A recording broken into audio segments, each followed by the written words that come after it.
Really?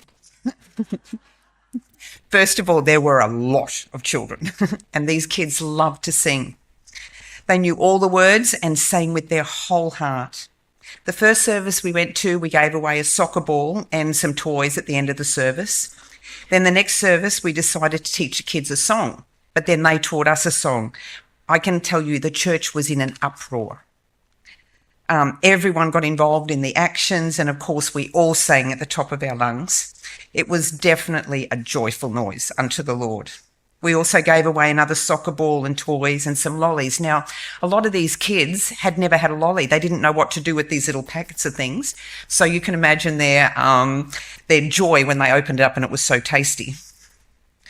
So after the chaos of that church, we organised to arrive early at churches and play with the kids beforehand. Now, when we were at Bina Church, I think there were about 100 kids. It was late afternoon. It would have been at least 100 degrees. There were 3 of us blowing and sculpting balloons.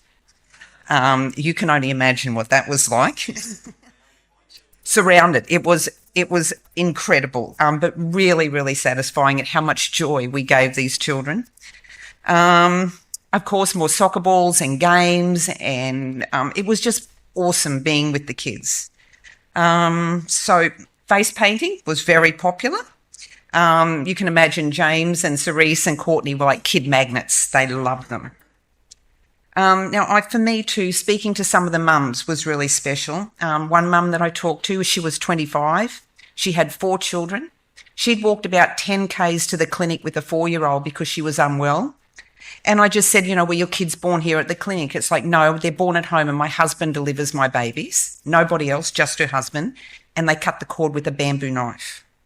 But she was so proud and so content in her life. There was nothing lacking. Just completely different culture. Now, many of the kids would sit, all the front rows were filled with kids. So that was really awesome to see. Now, I think that the most important thing that I took away from my trip to the Solomon Islands was the joy of the Lord. They were just joyful people. And we have everything to be joyful for. Thank you.